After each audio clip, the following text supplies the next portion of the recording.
ಮೃತದೇಹದ ಮೇಲೆ ಬಿದ್ದು ಅಳುತ್ತಿರುವ ಕುಟುಂಬಸ್ಥರು. ಪತಿಯ ಮೃತದೇಹದ ಮೇಲೆ ಬಿದ್ದು ಬಿಕ್ಕಿ ಬಿಕ್ಕಿ ಅಳ್ತಾ ಇದ್ದಾರೆ ಪತ್ನಿ. ಹೆಣವಾಗಿ ಬಂದ ಮಗನನ್ನ ನೋಡಿ ತಾಯಿಯ ಪರಿಸ್ಥಿತಿ ಹೆಂಗಿರಬೇಡ. ಹೆಣವಾಗಿ ಬಂದಂತ ಮಗನನ್ನ ನೋಡಿ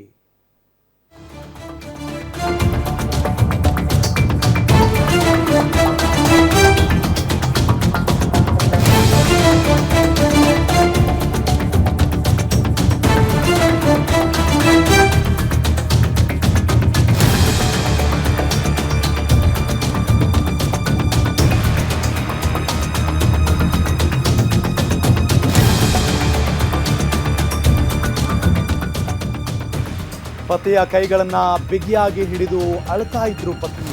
ಮೃತದೇಹದ ಮೇಲೆ ಬಿದ್ದು ಕುಟುಂಬಸ್ಥರು ಅಳ್ತಾ ಇದ್ದಾರೆ. ಪತಿಯ ಮೃತದೇಹದ ಮೇಲೆ ಬಿದ್ದು ಬಿಕ್ಕಿ ಬಿಕ್ಕಿ ಹತ್ತಿದ್ದಾರೆ ಪಾಪ ಪತ್ನಿ.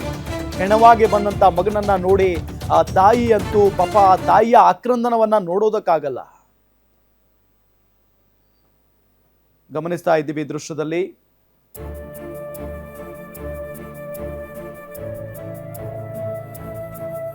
ಪ್ರಶಾಂತ್ ಸತ್ಪತಿ ಅವರು ಅಲ್ಲಿ ಕೊಲೆಯಾಗಿರುವಂತ ದುರ್ದೈವಿ. ನಿಜಕ್ಕೂ ಕೂಡ ಬಹಳ ಬೇಸರ ಆಗುತ್ತೆ.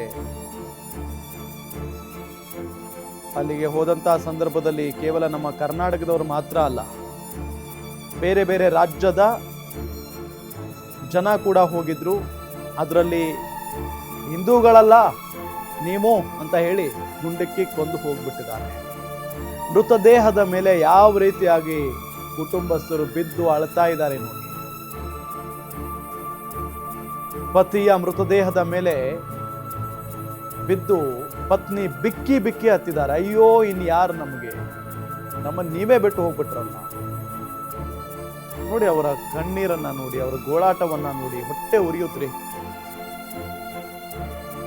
ಹೆಣವಾಗಿ ಬಂದ ಮಗ ಕಾಶ್ಮೀರಕ್ಕೆ ಹೋಗುವಾಗ ಖುಷಿ ಖುಷಿಯಾಗಿ ಅಮ್ಮ ಹೋಗಿ ಬರ್ತೀನಿ, ಏನಾದ್ರೂ ತರ್ತೀನಿ ನಿಮಗೆ ಬರುವಾಗ ಅಂತೆಲ್ಲ ಹೇಳಿ ಹೋಗಿರ್ತಾರೆ. ಪಾಪ ವಾಪಸ್ ಬರುವಂತ ಸಂದರ್ಭದಲ್ಲಿ ಹೆಣವಾಗಿ ಬರ್ತಾರೆ.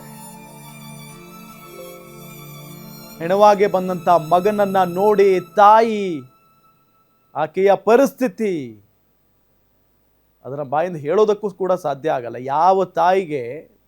ಯಾವ ತಾಯಿ ತಡ್ಕೊಳ್ಳೋಕೆ ಸಾಧ್ಯ ಇದನ್ನೆಲ್ಲ? ಒಬ್ಬ ಮಗನ ಸಾವನ್ನ ತಮ್ಮ ಕಣ್ಣ ಮುಂದೆ ಮಗ ಸತ್ತು ಬಿದ್ದಿದ್ದಾನೆ ಅಂತ ಅಂದಾಗ ಯಾವ ತಾಯಿ ನೋಡೋದಕ್ಕೆ ಸಾಧ್ಯ ಇದನ್ನ? ಪತಿಯ ಕೈಗಳನ್ನ ಬಿಗಿಯಾಗಿ ಹಿಡಿದು ಪತ್ನಿ ಅಳ್ತಾ ಇದ್ದಾರೆ.